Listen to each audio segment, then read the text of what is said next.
It's definitely been cooling off a lot. It's not nearly as hot in the evenings anymore. But you guys, that's definitely, I'm glad to see that. I'm glad to feel the cooler temperatures. I want to thank you all for coming out tonight to actually be here in God's house. I know it makes him happy, and it definitely puts a smile on my face that there's somebody that has to actually listen to me tonight. So I'm going to talk to you guys about weapons tonight. It's about weapons. So there's all kinds of weapons in the world. But what's important is how well can you recognize those weapons? Some of those weapons that are the ones that are most dangerous to us might not necessarily be what you would expect them to be, or might not be what you think that they are. So I titled this one, Weapons of Mass Destruction. So the definition of a weapon is a thing or an object that is designed to do bodily harm, do damage to the body. And most anything around us can be used as a weapon. Nowadays, when most people think of a weapon, they'll think of a gun or a firearm, but firearms weren't always around. If you go Old Testament, you take a look at the book of Judges. If you're familiar with that, you know that the book of Judges is all about war. When it talks about judges, it's not talking about judges like we know today that are sitting in a courtroom, the hammer, you're guilty, and that whole thing. That's not what that's talking about. Judges back then were their heroes, their generals, people that helped them win wars. So when you're going through the battles and the struggles that Israel went through, you'll see that Israel back then was not technologically advanced at all. They were very far behind in comparison with everybody else that was around them. And Judges chapter 5 verse 8 tells us that there was not a spear or a shield found anywhere in the 40,000 people that were in Israel. None of them had a shield or a spear. So what's that tell us about? Well, that tells us that their weapons during that time were something that they would have to craft, something they would have to make themselves. There would be farmers, there could be a lot of farm tools, farm equipment that they would have to use for their weapons. And if you think for a minute, it sounds a little familiar, kind of like the U.S. back during our revolution. We had a lot of stuff stacked against us. So a lot of things that the people would have to use to fight the revolution would be whatever they had around their house. So the Philistines at the time, one of the major enemies of Israel, held almost a monopoly on iron. They were fantastic at making iron weapons. They had their swords, they had shields, spears, they had armor, javelins, and bows. But what gave them the biggest advantage was the fact that they had chariots. They had chariots back then. Each of these chariots was pulled by one or two horses. So those chariots were able to cover ground much, much faster than just your typical soldier would. They could cover ground faster, and they could charge into enemy ranks with these chariots and just completely obliterate front lines. The ability of chariots to do those things made them one of the most advanced and one of the most devastating weapons of that time. Just try to imagine that for a second. You're a soldier, you're on the front lines, you have maybe a shovel, something like that in your hand, an early shovel, maybe a stick. That's pretty much all you have for a weapon. And you look up across the field and you see this giant dust cloud. And that's all you can see. And as you're standing there in anticipation, wondering what's coming your way, you start to see horses galloping straight towards you, carrying men in these iron baskets, it would look like, across these fields, charging right at you, not slowing down at all. And these men would be carrying spears and swords in the back of these chariots as they raced towards enemy lines. I don't know about you guys, but that'd be extremely intimidating for me. Those were the tanks of the ancient world. They would just plow through things. So how do you beat something like that? How is it possible to beat something like that when all you have is a stick you picked up on your way to the battle? Well, if you read in Judges, go to chapters 4 and 5, you read about two very important people, Deborah and Barak. Deborah was one of the judges. Barak was one of her generals. How did they beat this army? How did they win their battle? They were smart. And above being smart, they were faithful. Their faith is what got them through that. They prayed about their strategies and how to handle it. And the area that they were tasked with fighting in ended up being a floodplain. So when they went into battle there, these chariots came roaring at them across this flat field, which seems terrifying at first. But as these chariots get closer and closer to the center of the field, they find out that the field's kind of soggy. And these big iron chariots, pulled by these horses, start to sink into the mud. And it makes them a little ineffective at that point. Now let's flip the script a little bit. Instead of being the soldier that's standing there watching these chariots race towards you, let's put you in the shoes of one of the soldiers that's in the chariot. You're racing across the field thinking, yeah, we got this. And you hit that mud, that sod, and you just go and sink right into it. Wheels get stuck, your horse is bogged down, can't get their footing. You're going to start to panic. Because every advantage you thought you just had, out the window. Every bit of it. Why? Because the people that they were fighting against had God on their side. They had God there. God had it all planned out. All the way down to where they're actually going to do the battle at. So as all these chariots got stuck there, God actually sent a storm that came through at that same time. Now you have all these chariots stuck in a floodplain. Storm brings rain, river swells up, and washed every single one of them away. Wiped out the whole army, just watched them right on down the stream like they're nothing. Won the entire victory for them because they were smart and put their faith in God. So when it came to taking on an entire city, weapons were a little different in that time. They would try to cut off the supplies to the city, try to starve them out. And they would use battering rams to try and take down either the gate or the city walls, try to find some way to get into that city.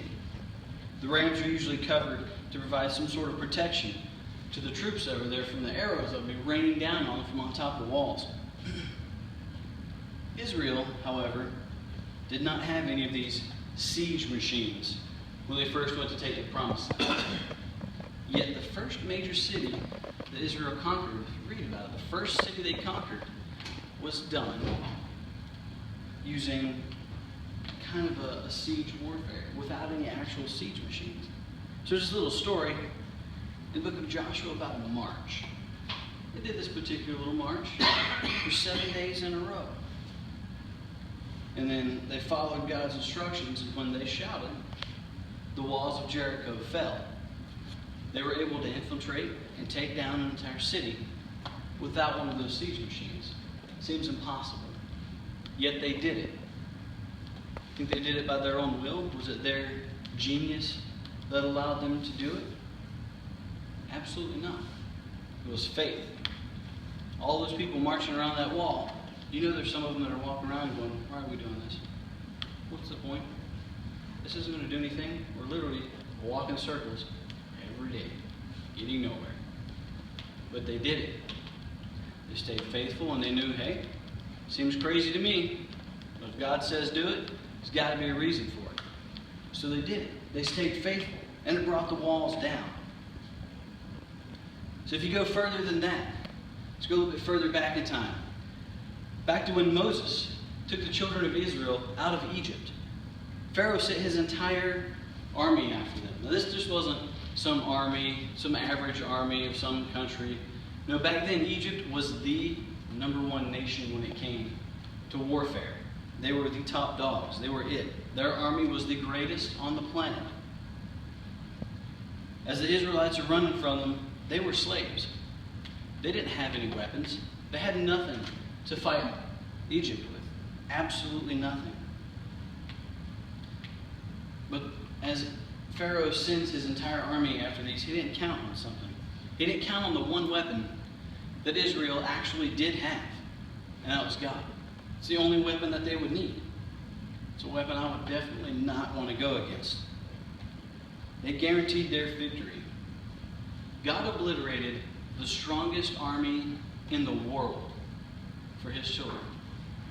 not just took out a chunk of them, completely wiped them off the face of the planet, crushed the entire army, the strongest army in the world, for his children.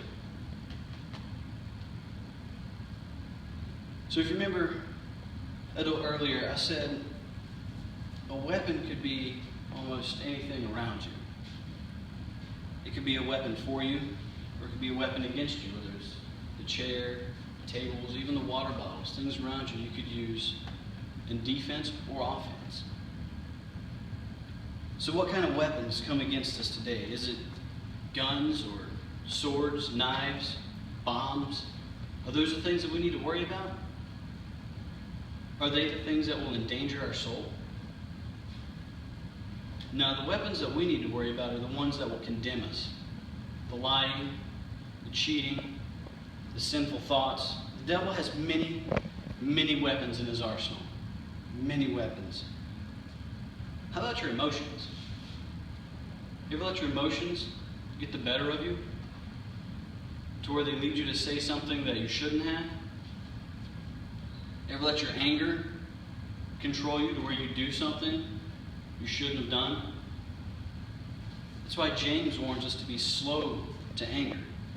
That anger or rage or wrath can be and absolutely will be used against us to diminish our testimony and our credibility. If you lose your temper, think about this. If you lose your temper, us being Christians, everyone around us is always watching us. Always. They're looking for that small detail, that tiny flaw in your character that they can go, ha! Look, see, you messed up. They're looking for that tiny little thing that they can just drill at, they can peck at. So if you lose your temper, it's very, very easy to look at that and just say, wow, that's what a Christian is? Is that how a Christian should act? Very easy for people to do that. And I know most people will say that I don't really care what anybody else thinks. And I can agree to that to a certain extent. But you can't let that go to the point of affecting your testimony. If you do, then you lose your ability to do what God has called us to do what Jesus called us to do, and that's to bring others to Him, to share His light with the rest of the world. If you lose your testimony and your credibility, you can't do that, because no one will listen to you. Satan knows that he may not be able to get to you. He may be strong enough to ward him off. But if he can get to your testimony, if he can bring down your credibility, then he can stop you from bringing anyone else to Jesus. How about temptations?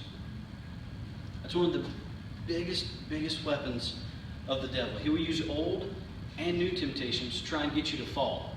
Just a few drinks here, maybe just one cigarette there, just one peek at something you shouldn't be looking at. Some of these temptations may have been bad habits at one time. The devil will revisit them to try and take you down. So be wary of those things. How about your family? Hot topic, family. Can that be used against you? Think your family can be used against you? Absolutely. Family is an extremely effective weapon that the devil is not afraid to use. At all. There's no such thing as off limits when it comes to Satan trying to take you or your family and loved ones to hell. He'll try to use your lost family to bring you down. He'll try and cause issues and problems within your families to break you apart. It could be a drug addiction. It could be an alcohol addiction. It could be something like you're trying to help someone. You have to help them over and over and over again until it starts to wear you down. It could be getting in constant arguments with someone, never having any peace with that particular person, always being in some sort of disagreement. Or it could be going to court battles for various issues that could drain you. It could be the sadness that you get from the thought of your lost family that he can use to bring you down. It's when it seems that the devil is assaulting you the hardest, you should stop for a minute and think, you must be doing something right. If the devil's really trying to get on you, there's a reason for it. You must be doing something right. You must be doing some good for God somewhere. And also keep in mind that making it through these trying times will make your faith stronger if you use it. If you don't use your faith, if you don't lean on faith, I know you've heard the phrase, Christians using Jesus just as a crutch. Absolutely. I'll hobble along the rest of my life on that crutch of Jesus Christ every step of the way. Wouldn't want to do it any other way. Lean on that crutch. Use your faith to get through those times. Faith is just like a muscle in the body. If you don't work it out, you don't exercise it, it won't get stronger. But if you do exercise your faith and you use it, then it will grow. It will get stronger. As you can see, there are many, many weapons that can be used against you, and some of them can cause serious damage to you physically, emotionally, or mentally, even spiritually. It can even damage your credibility. Even though it seems like there is no end to the weapons that can come against you, there's only one thing you need to defend against all of it. Just one thing. It's Jesus Christ. As it says in Isaiah chapter 54, verse 17, "No weapon that is formed against thee shall prosper, and every tongue that shall rise against thee in judgment thou shalt condemn. This is the heritage of the servants of the Lord, and their righteousness is of me, saith the Lord." No weapon. There is a vast amount of weapons and a very capable, very effective arsenal that the devil has at his fingertips that he can and absolutely will use. But remember that. You stick to your faith, and that's all you need to get through it. He has already told us, no weapon formed against us will prosper. Not a one. No exceptions. It doesn't say no weapon except this one. No, it says no weapon. Not a one. If you hold on to your faith in those times. Jesus Christ will be both your defense and your offense. If you'll put your trust and your faith in Him, He is the only weapon you will ever need in the war for your soul. He's the ultimate and the perfect defense from the devil's weapons of mass destruction in our lives. And always remember, Maranatha is coming soon.